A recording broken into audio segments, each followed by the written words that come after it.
बिस्मिल्लाहिर्रहमानिर्रहीम। मैं नदीम इकबाल गौरी ते मेरे नाल है मोहम्मद इरफान शाहिद। सराकी प्रोग्राम वसेब दियां गाली मित्रू न्यूज़ ते तुस वेदे पे हो। अज दी सब तो जड़ी आम खबर है वो ये पई कि डोनाल्ड ट्रंप जेड़ा है 277 वोट लैते अमरीका दा सदर मुंतखब हो गया। ये विच आई कि सदर मुंतखब होया, उस विच स्पीच भी की है। असा थोड़ा जिहा बैकवर्ड पिछली गल तो वहने बैक ते वहने कि इमरान खान साबिक वजीर आजम पाकिस्तान ते सदर डोनाल्ड ट्रंप इन्हों क्यों हटाया गया है।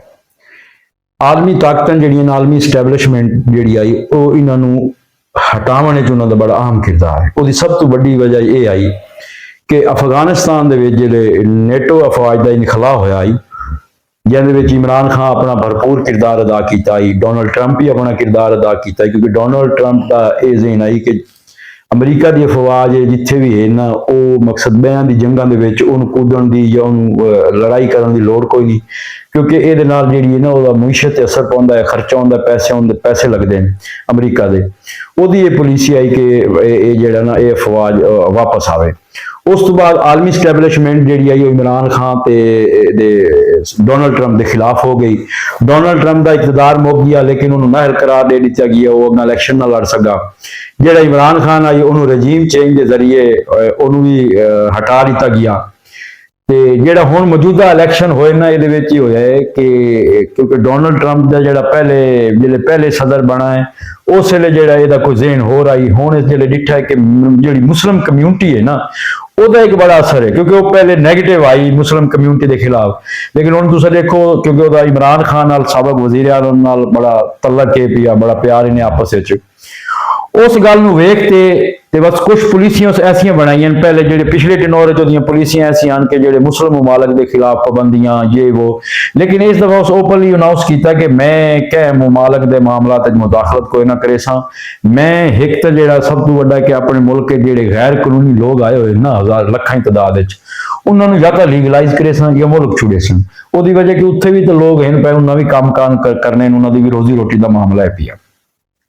अच्छा उस तो बाद जे ना पॉलिसियां तो बाद जो हुण जी उस विक्ट्री स्पीच की है ਉਹਦੇ ਵਿੱਚ भी उस गल दसी है कि ਜਿਹੜਾ ना मैं उस मुस्लिम कम्यूनिटी का खास कर, क्योंकि मुस्लिम कम्यूनिटी उत्थे मुख्तलिफ रियासतों के विच बड़ी तादाद मौजूद है। ਉਹਦਾ ਉਹਨੇ ਬਕਾਇਦਾ ਸ਼ੁਕਰੀਆ ਅਦਾ ਕੀਤਾ ਹੈ। ਉਹਦੀ ਵਜੂਹਾਤ ਇਹ ਹੈ ਕਿ ਉਹਨਾਂ ਨੂੰ ਸਪੋਰਟ ਕੀਤਾ ਹੈ। ਜਿੱਥੇ ਜਿਹੜੀ ਰਿਆਸਤਾਂ ਦੇ ਵਿੱਚ ਮੁਸਲਿਮ ਕਮਿਊਨਿਟੀ ਦਾ ਵੋਟ ਜ਼ਿਆਦਾ ਆਈ ਉਹਨਾਂ ਡੋਨਾਲਡ ਟਰੰਪ ਨੂੰ ਦਿੱਤਾ ਹੈ। ਹੁਣ ਜਿਹੜਾ ਉੱਥੇ ਇਲੈਕਸ਼ਨ ਹੈ ਨਾ ਉੱਥੇ ਇੱਕ ਸਿਸਟਮ ਇਲੈਕਸ਼ਨ ਦਾ ਇੱਕ ਆਪਦੇ ਤਰੀਕੇ ਦਾ ਹੁੰਦਾ, ਉਹਨਾਂ ਦੇ ਹੁੰਦੇ ਨੇ ਇਲੈਕਟੋਰਲ ਵੋਟ ਹੁੰਦੇ ਨੇ ਜਿਹੜੇ 277 ਪੈ ਨੇ। ਹੁਣ ਕੁਝ ਰਿਆਸਤਾਂ ਦੇ ਵਿੱਚ ਜਿਹੜੀ ਇਹ ਪਈ ਉਹ ਕੈਮਲਾ ਹੈਰਿਸ ਨੂੰ ਹਮਾਇਤ ਆਈ। ਜਿਹੜੀ ਦੇਖੋ ਨਾ ਰਿਜ਼ਲਟ ਸੇਮ ਆਇਆ, ਬਿਲਕੁਲ ਨਾਲ ਰਿਜ਼ਲਟ ਗਿਆ ਹੈ। अपनी जी कैमला हैरिस की जी हमायत याफ्ता रियासत उन्हें वोट इनू दिते। उस तो बाद जी आई पिया जरा पिया डोनाल्ड ट्रंप आई पिया ये रियासतों चू इन वोट मिले। लेकिन कुछ रियासत ऐसिया हैं पई जी पॉलिसीज से जोड़ा होंगे अपनी परसनैलिटी होंगी सदर की वो गलों से उन्होंने वोट देंगे। वो जी मकसद जी है ना हवा वेखते या पॉलिसियां वेखते उत्थे जो वोट है पिया वो डोनाल्ड ट्रंप नूं पिया। अच्छा अरफान शायद तुस मेरे नाल बैठे हुए तुसा क्या समझते हो, क्योंकि ये सदर की जी विक्ट्री डोनाल्ड ट्रंप की विक्ट्री की जी स्पीच हुई है ना उस तो बाद जो पाकिस्तान का जो PTI हल्का है ना वो ये समझते पैन कि इमरान खान जोड़ा है पिया भी सदर ट्रंप के बनने के नाल इहदी रिहाई जी मुमकिन हो सी। क्या तुस समझते हो कि फौरी रिहाई हो सी या इहदा के तरीकाकार हो सी? अस्सलाम वालेकुम। वसेब दी गल दे नाल अज दे प्रोग्राम में बड़ा दिलचस्प मौजू आई। गौरी साहब तुसा जेड़ा सवाल करना आई बोलना मजा आई, तुसा अज कोई ज्यादा टाइम लाया तो जेड़ा कुछ मैं बोले तुसा बोल बैठे वे। चलो मैं थोड़े पार्टिसिपेट करेंदा पिया। ये जेड़ी अज दी जीत हुई है ना ये मुसलमानों का बड़ा अहम किरदार है। क्योंकि पिछला जेड़ा आपदा दौर इकतदार आई ओदी डोनाल्ड ट्रंप की पॉलिसियां होर आन पईयां। उस जो हार डिठी अपनी मुदत पूरी होने तो बाद फिर जो बाइडन आया फिर बड़ी तब्दीली आई। ये जी अफगानिस्तान तो नेटो अफवाज की वापसी आई वो इमरान खान ने बड़ा एक अहम किरदार अदा किया। तुस देखते पाए सो बई इमरान खान के दौरे हुकूमत कोई ड्रोन हमला कोई ऐसे वैसे वाकयात नहीं होए। उन्हें कंट्रोल्ड किया ਉਹਨੇ ਆਪਣਾ ਜ਼ਾਤੀ ਤਲਕ ਇਸਤੇਮਾਲ ਕੀਤਾ ਟਰੰਪ ਨਾਲ, ਜਾਂ ਜਿਵੇਂ ਤੁਸੀਂ ਇੱਕ ਦੱਸ ਗਏ ਕਿ ਬਈ ਇਹਨਾਂ ਦਾ ਬੜਾ ਕੋਈ ਦੋਸਤਾਨਾ ਜੀ ਜੀ ਦੋਸਤਾਨਾ ਤਾਲੁਕਾਤ ਹੈ। ਜਦੋਂ ਇਹ ਅਮਰੀਕਾ ਗਏ ਹਨ ਤੇ ਟਰੰਪ ਨੇ ਇਹਨਾਂ ਨੂੰ ਬੜਾ ਪ੍ਰੋਟੋਕੋਲ ਲਿੱਤਾ, ਬੜਾ ਇਹਨੇ ਉਸ ਦੌਰ ਦੇ ਵਿੱਚ ਠੀਕ ਕੀਤਾ। ਚਲੋ ਜੀ ਅੱਛੀ ਗੱਲ ਹੈ, ਫੌਜਾਂ ਵਾਪਸ ਚਲੀਆਂ ਗਈਆਂ। ਬਾਅਦ ਦੇ ਵਿੱਚ ਆਲਮੀ ਸਟੈਬਲਿਸ਼ਮੈਂਟ ਤੁਸੀਂ ਜ਼ਿਕਰ ਕਰ ਗਏ ਜਿਹੜਾ ਕੁਝ ਮੈਂ ਜਵਾਬ ਨੇ ਬਣਾਈ, ਉਹਨਾਂ ਨੇ ਰਜੀਮ ਚੇਂਜ ਦੇ ਜ਼ਰੀਏ ਇਮਰਾਨ ਖਾਨ ਦੀ ਹਕੂਮਤ ਖਤਮ ਕਰਵਾ ਦਿੱਤੀ। ਇਮਰਾਨ ਖਾਨ ਜੇਲ੍ਹ ਚਲਾ ਗਿਆ। ਇਸੇ ਤਰ੍ਹਾਂ ਡੋਨਲਡ ਟਰੰਪ ਤੇ ਵੀ ਕੇਸਿਸ ਬੜੇ, ਨਾਇਲ ਕਰਾਰ ਦਿੱਤਾ ਗਿਆ। ਉਸ ਤੋਂ ਬਾਅਦ ਉਹ ਖਤਮ ਹੋਇਆ, ਕਾਤਲਾਨਾ ਹਮਲਾ ਵੀ ਹੋਇਆ, ਕਾਤਲਾਨਾ ਹਮਲਾ ਹੋਇਆ। ਉਸ ਤੋਂ ਬਾਅਦ ਫਿਰ ਉਹ ਮੈਦਾਨ ਵਿੱਚ ਆਏ। ਉਹਨਾਂ ਨੇ ਇਸ ਦਫਾ ਆਪਣੀ ਪਾਲਿਸੀ ਚੇਂਜ ਕੀਤੀ। ਉਹਨੇ ਦੇਖ ਲਿਆ ਕਿ ਮੇਰੇ ਜਾਰਹਾਨਾ ਅੰਦਾਜ਼ ਦੇ ਵਿੱਚ ਮੈਂ ਚੱਲਾਂ, ਮੈਂ ਆਪਣਾ ਜਿਹੜਾ ਅਮਰੀਕਾ ਦਾ ਡਿੱਠਾ ਬਣੇ ਨਾ ਤੇ ਉਹ ਵੀ ਕਰਜ਼ੇ ਚ ਡੁੱਬਾ ਹੋਇਆ ਹੈ। ਲੇਕਿਨ ਚੌਂਕਿ ਅਮਰੀਕਾ ਪੂਰੀ ਦੁਨੀਆ ਤੇ ਹੁਕਮਰਾਨੀ ਕਰਦਾ ਹੈ, ਇਹ ਹਰ ਬੰਦਾ ਆਦਾ ਹੈ, ਆਲ ਸਟੈਬਲਿਸ਼ਮੈਂਟ ਵੀ ਤੇ ਸਾਡੇ ਮੁਲਕ ਪਾਕਿਸਤਾਨ ਵਿੱਚ ਵੀ ਅਸੀਂ ਗੱਲਾਂ ਕਰਦੇ ਹਾਂ। ਇਸ ਇਲੈਕਸ਼ਨ ਤੇ ਪੂਰੀ ਦੁਨੀਆ ਦੀ ਨਜ਼ਰ ਹੈ, ਇਸ ਅਮਰੀਕਨ ਇਲੈਕਸ਼ਨ ਤੇ। ਇਹਦੇ ਵਿੱਚ ਮੁਸਲਮਾਨ ਉਹਨੇ ਜਿਹੜੇ ਪਾਲਿਸੀ ਰੱਖੀ ਨੇ ਵਿਕੀ ਸਪੀਚ ਚ ਇਹ ਆਖਿਆ ਕਿ ਮੈਂ ਜੰਗਾਂ ਲੜਨ ਨਹੀਂ ਆਇਆ, ਜੰਗਾਂ ਦਾ ਖਾਤਮਾ ਕਰਾਉਣਾ ਆਇਆ। ਜੀ ਇਹ ਬੜਾ ਸੱਚਾ, ਇਹ ਉਹਨੇ ਬੜਾ ਅੱਛਾ ਕੀਤਾ। ਮੁਸਲਮਾਨਾਂ ਨੂੰ ਵੀ ਪਤਾ ਲੱਗਾ ਕਿ ਅਸਾਂ ਚਲੋ ਵੋਟ ਦਿੱਤਾ ਹੈ ਤੇ ਪੂਰੀ ਦੁਨੀਆ ਮੁਸਲਮਾਨ ਤਾਂ ਚਾਹੁੰਦੇ ਨਾ ਅਮਨ ਹੋਵੇ। ਜੀ ਮੁਸਲਮਾਨ ਹੀ ਅਮਨ ਚਾਹੁੰਦੇ। ਅੱਛਾ ਉਹ ਅੱਛਾ ਅਸਾਂ ਤਾਂ ਆਖਸੂ ਡੋਨਲਡ ਟਰੰਪ ਆਪਣੇ ਇਹਨਾਂ ਅਲਫਾਜ਼ ਤੇ ਉਹ ਕਾਇਮ ਰਵੇ ਔਰ ਇਹ ਜੰਗਾਂ ਜਿਹੜੀਆਂ ਨਾ ਉਹ ਨਾ ਹੋਵੇ ਨਾ। ਜੇ ਦੁਨੀਆ ਤੇ ਸਕੂਨ ਹੋਣਾ ਚਾਹੀਦਾ, ਅਮਨ ਹੋਣਾ ਚਾਹੀਦਾ, ਠੀਕ ਹੈ ਨਾ ਜੀ। ਤੇ ਉਹਦੇ ਵਿੱਚ ਜਿਹੜਾ ਨਾ ਜੀ ਆਪਣਾ ਉਹਨੇ ਹੁਣ ਇਹ ਵੀ ਦੱਸਾਈ ਕਿ ਇਹ ਅਸਾਂ ਵੀ ਆਖਸੂ ਫਲਸਤੀਨ ਨੂੰ ਵੀ ਸਪੋਰਟ ਕਰੇ ਨਾ। ਔਰ ਦੂਜਾ ਇਹ ਹਾਈ ਉਹਨੇ ਇਹ ਗੱਲ ਕੀਤੀ ਹੈ ਕਿ ਮੈਂ ਮਕਸਦ ਅਗਰ ਮੈਂ ਜਿੱਤ ਗਿਆ ਹੋਈ ਤੇ ਮੈਂ ਇਸਰਾਈਲ ਨੂੰ ਹਮਲੇ ਕਰਨ ਤੋਂ ਰੁਕੇ ਸਾਂ ਕਿ ਰੋਕਾ ਵੰਜੇ। ਅਸਾਂ ਚਾਹੁੰਦੇ ਹਾਂ ਕਿ ਇਨਸਾਨੀ ਹਕੂਕ ਦੀ ਖਿਲਾਫਵਰਦੀ ਨਾ ਹੋਵੇ, ਇਹ ਫਲਸਤੀਨ ਤੇ ਇਸਰਾਈਲ ਦੀ ਜੰਗ ਬੰਦੀ ਵੀ ਹੋਵੇ। ਇਹਦਾ ਕੋਈ ਬਿਹਤਰ ਹੱਲ ਮਕਸਦ ਹੈ ਕੱਢੇ ਨਾ, ਇਹ ਕੋਈ ਜੰਗ ਅੱਛੀ ਚੀਜ਼ ਨਹੀਂ। ਤੁਸੀਂ ਦੂਜੀ ਨਾਲ ਗੱਲ ਕੀਤੀ ਵੀ ਇਮਰਾਨ ਖਾਨ ਦੇ ਜਿਹੜੇ ਮੁਬਤਦ ਹਲਕੇ ਨੂੰ ਆਦਮ ਇਮਰਾਨ ਖਾਨ ਦੀ ਰਿਹਾਈ ਹੁਣ ਜਲਦੀ ਹੋ ਵੈਸੀ। ਜੀ ਦੇਖੋ ਪਾਕਿਸਤਾਨ ਦਾ ਆਈਨ ਇੱਕ ਡੋਨਲਡ ਟਰੰਪ ਇਹ ਤਾਂ ਨਹੀਂ ਆਦਾ ਨਾ ਹੀ ਡਾਇਰੈਕਟ ਸੀ ਕਿ ਇਹਨੂੰ ਰਿਹਾ ਕਰ ਦਿਓ, ਨਾ ਹੀ ਇਸ ਤਰ੍ਹਾਂ ਹੋਣਾ ਹੈ, ਲੇਕਿਨ ਉਹ ਜ਼ਰੂਰ ਆਪਣਾ ਬੈਕਡੋਰ ਕਿਰਦਾਰ ਜ਼ਰੂਰ ਅਦਾ ਕਰੇ ਸੀ। ਔਰ ਮੇਰੇ ਖਿਆਲ ਇਮਰਾਨ ਖਾਨ ਦੀ ਰਿਹਾਈ ਵੀ ਜਲਦੀ ਹੋ ਵੈਸੀ ਕਿਉਂਕਿ ਉਹਦੇ ਤੇ ਸਾਰੇ ਕੇਸ ਤਕਰੀਬਨ ਖਤਮ ਹਨ। ਇੱਕ ਕੇਸ ਉਹਦੀ ਜਿਹੜੀ ਕੋਈ ਜ਼ਮਾਨਤ ਦੇ ਚਾਂਸਸ ਹਨ।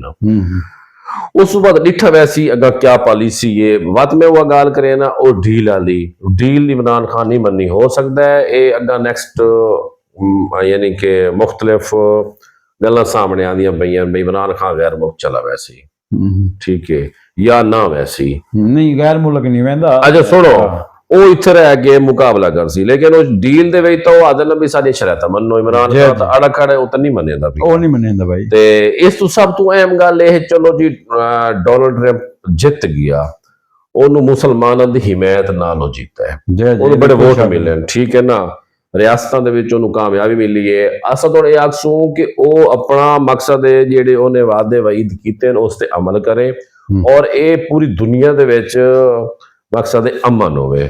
ਅਮਨ ਹੋਵੇ ਕਿ ਲੋੜ ਹੈ ਵਾਂ ਤੇ ਆਪਦੀ ਫੌਜਾਂ ਨੂੰ ਜਗ੍ਹਾ ਤੇ ਮਰਾਵਣਾ। ਦੇਖੋ ਨਾ ਇੱਕ ਫੌਜ ਜਿਹੜੇ ਬੈ ਮੁਲਕ ਚ ਵਾਂ ਤੇ ਲੜਦੀ ਹੈ ਸਭ ਤੁਸੀਂ ਦੇਖੋ ਕਰੋੜਾਂ ਰੁਪਏ ਖਰਚ, ਕਰੋੜਾਂ ਅਰਬਾਂ ਰੁਪਏ ਖਾਈ ਤੇ ਅਮਰੀਕਾ ਅਫਗਾਨਿਸਤਾਨ ਦੇ ਵਿੱਚ ਜਿਹੜੇ ਤਾਲਿਬਾਨ ਨਾਲ ਟੱਕਰ ਆਈ ਤੇ ਖੁਦ ਅਮਰੀਕਨ ਫੌਜੀ ਜਿਹੜੇ ਨਾ ਮੀਡੀਆ ਤੋਂ ਬਾਅਦ ਦੱਸੇਂਦਾ ਹੀ ਬਾਅਦ ਨਹੀਂ ਦੱਸੇਂਦਾ ਅਮਰੀਕੀ ਫੌਜੀ ਵਾਪਸੀ ਤੇ ਮਜਬੂਰ ਹੋ ਚੁੱਕੇ ਹਨ। ਕੁਝ ਲੋਕ ਖੁਦਕਸ਼ੀਆਂ ਕਰਦੇ ਹਨ, ਜ਼ਬਰਦਸਤੀ ਨਿਕਲਦੇ ਹਨ।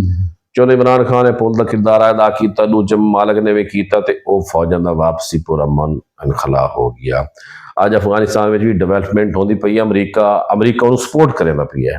ਤੁਸੀਂ ਦੇਖ ਲਓ ਵੀ ਇਹ ਅਫਗਾਨਿਸਤਾਨ ਜਿਹੜਾ ਹੈ ਨਾ ਮੁਸਲਸਲ ਹਾਲਤ ਜੰਗ ਚ ਰਹੀ ਹੈ ਬੜੇ ਅਰਸੇ ਤੋਂ। ਪਹਿਲੇ ਆਮਦ ਸ਼ਾਹ ਮਸੂਦ ਤੇ ਤਾਲਿਬਾਨ ਦੀਆਂ ਫੌਜਾਂ ਲੜਦੀਆਂ ਸ਼ੁਰੂ ਤੋਂ ਇਤਨੇ ਸਾਲ ਰਹੀ ਹੈ। ਅਸਲ ਮੈਂ ਆਦਾ ਵੀ ਜਿਹੜਾ ਸਟਾਰਟ ਹੋਇਆ ਨਾ ਅਫਗਾਨਿਸਤਾਨ ਦਾ ਉਹ ਨੈਟੋ ਅਫਵਾਜ ਦੇ ਇਨਕਲਾਬ ਤੋਂ ਬਾਅਦ ਹੋਇਆ ਜੀ ਜੀ, ਉਹਨੂੰ ਸਟੇਬਲ ਕੀਤਾ। ਲੇਕਿਨ ਤੁਸੀਂ ਦੇਖੋ ਬਹੁਤ ਥੋੜੇ ਅਰਸੇ ਦੇ ਵਿੱਚ ਅਫਗਾਨਿਸਤਾਨ ਆਪਣੇ ਆਪ ਨੂੰ ਬਹੁਤ ਜ਼ਿਆਦਾ ਸਟੇਬਲ ਕਰ ਗਿਆ ਹੈ। ਲੇਕਿਨ ਪਾਕਿਸਤਾਨ 76 ਸਾਲਾਂ ਤੋਂ ਜਿੱਥੋਂ ਟੁਰਾ ਹੀ ਨਾ ਉਸ ਤੋਂ 50 ਸਾਲ ਪਿੱਛੇ ਲੱਗਾ। ਸਰ ਨਹੀਂ 50 ਨਹੀਂ 100 ਸਾਲ ਪਿੱਛੇ ਚਲੇ ਗਏ ਜੀ ਜੀ, ਮਾਸ਼ੀ ਤੌਰ ਤੇ ਸਭ ਖਤਮ। ਤੁਸੀਂ ਦੇਖੋ ਸਾਡੇ ਮਕਸਦ ਹੈ ਕਿ ਸਾਡੀ ਅਫਗਾਨੀ ਇੱਥੇ ਆਉਂਦੇ ਹਨ ਕੰਮ ਕਰਦੇ ਜਿਹੜੇ ਤਾਂ ਹੁਣ ਅਫਗਾਨੀ ਕੱਢਣ ਦੀ ਪਈ ਨਾ ਗਵਰਨਮੈਂਟ ਕੱਢਣ ਪਾਕਿਸਤਾਨ ਨੇ इतों दी अक्सर इतने मिलते हैं कच्चियां दीवार बने भी कितों अफगानिस्तान तो है, काबल तो है, कंधार तो है, फलां जगह तो है। वो आदर इतों का तो 100 रुपये तो साढ़े 1000 रुपए जो बड़े मकसद अच्छा अज इतने देखो पोजीशन है भी उत्थे डॉलर कंट्रोल है। जी जी डेवलपमेंट इतनी हो गई है भाई वो दसेंदे न असा तो नहीं गए सर माशी कोई तौर पे मुआशी तौर पे बन मजबूत और इतनी डेवलपमेंट हाँ। होने पे मालूम है तुम यूरोप च वड़ गया वे सही। ओंजा दे खंडरात इन पहाड़ हैं सारी इतनी डेवलपमेंट तो पाकिस्तान च नहीं हुई। जी जी बिल्कुल ਇਹਦੀ कोई शक नहीं। सारा तो डॉलर की नहीं सारी तो कोई चीज कंट्रोल च नहीं आती पई हर चीज जेड़ी ना असा उत्ते अच्छा किदा मैं इथां एक गल आंदा पई भी अपना मौजू तो आप थोड़ा गया तो हट लेकिन मैंने एक चीज समझ नहीं भी स्टॉक एक्सचेंज बड़ी तेज है ਤੇ ਘਿਓ ਦਾ ਰੇਟ ਜਿਹੜਾ 420 ਤੋਂ 490 ਰੁਪਏ ਹੋ ਗਈ ਹੈ ਇਹ ਆਵਾਮ ਵਾਸਤੇ ਬੜੀ ਵੱਡੀ ਬੁਰੀ ਖਬਰ ਹੈ।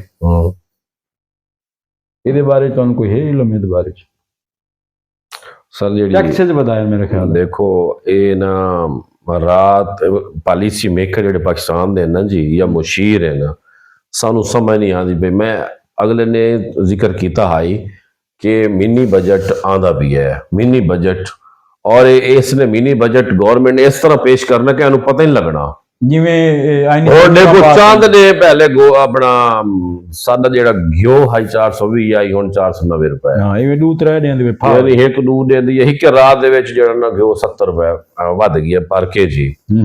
मिनी बजट आंदा पे टैक्सेस दी भरमार हो सी बहुत महंगाई है महंगाई दा तूफान आंदा पे ये रुकना भी नहीं सर जी। IMF तो असा कर्जे दा लई खड़े हैं वो बरेसू की वे सारे जखायर तले चले गए जरे मुबादला दे जखायर तले चले गए इदारे भी चेंदे पते हैं ठीक है ना सानू तो ये समझ नहीं आती ऐसा बड़ा सुचेने हैं दोस्तों नाल मशवरे करे ने मीडिया नाल जेडे मीडिया नहीं स्टॉक मार्केट उत्ते वैदी पई है हां हर चीज नु तो स्टिल मकसद है कि वो मजबूत होना चाहिए ना मुस्तकिल उत्ते वैदी पई है ते नाल महंगाई उत्ते लई वैदी सब तो ये समझ नहीं आती पई लगदा है जेडी स्टॉक चेंज है मसनूई कोई मामला कीता होया ने विच बस इमे बस तेजी दा रुझान है ते इंज हो गया इंडेक्स हो गया ये हो गया वो हो गया लेकिन देखो ना वो जेड़ा पैसा आ रहा है जा रहा है आम आदमी की जिंदगी ते तो उत्ते कोई असर पवना चाहिए ना लोग मारे जानो बिल्कुल मैं तो भाई भी दस देवा जी देखो ना जेले मैं ਤੁਹਾਨੂੰ ਦੱਸਿਆ ਅਗਲੇ ਨੇ ਹੁਨਰਮੰਦ ਛੋੜ ਤਾਂ ਮੈਂ ਮਹਿੰਗਾਈ ਹੈ ਨਾ ਕੰਟਰੋਲ ਹੀ ਨਹੀਂ ਤੇ ਉੱਤੋਂ ਦੀ ਕਰੰਸੀ ਮਜ਼ਬੂਤ ਹੈ ਸਾਡੀ ਕਰੰਸੀ ਕਹਿ ਨਹੀਂ ਸਹੀ ਹੈ ਸਾਡੀ ਕਰੰਸੀ ਕਹਿ ਨਹੀਂ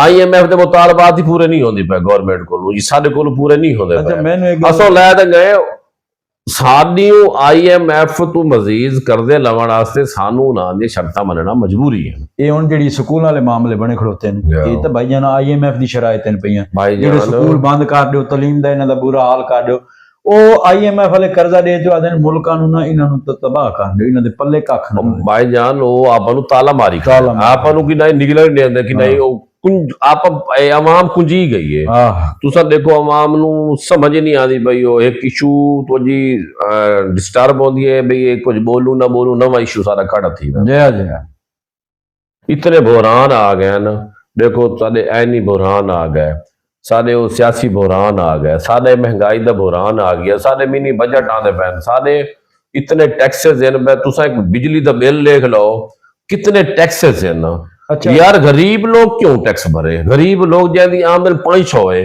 तो 2000 टैक्स देता है नहीं ये इतना इंसाफी है ना देखो जेडी साडे पॉलिसी मेकर्स बैठे गवर्नमेंट दे मुशीर बैठे जेडे दसेंदे ने काम इतना तो फर्क रखे ना जेड़ा कारोबारी तबका जेडे संती हैं जिन्हां दियां अरबां रुपए आमदन है उन्हां ते टैक्स जायज है अमूमन टैक्सां ते मुल्क चलदा है टैक्स होना चाहिए टैक्स लोग देवे ना लेकिन जेड़ा यार गरीब बंदा है 500 रुपए दिहाड़ी वाला बंदा है 800 रुपए 1000 रुपए दिहाड़ी लैते आंदे वो बेचारा इतने डबल ट्रिपल टैक्स क्यों देवे ओदी आमदन सारी भी 25000 है ते प्लस 30-35,000 ओदा टैक्सेस आवेंदा है 20000 देखो माचिस लैसी टैक्स देसी दाल लैसी टैक्स देसी घियो लैसी टैक्स देसी जो चीजें वो टैक्स पेड कर रहे हैं जी वो तो करेंदा अच्छा बिजली दे बिल देखो 1700 टैक्स लगा भी है जिस बंदे गरीब दे घर एक पक्का एक बल्ब चलता है वो 1000 तो 1500 2000 रुपए टैक्स देना बैठे जे टैक्स ही गल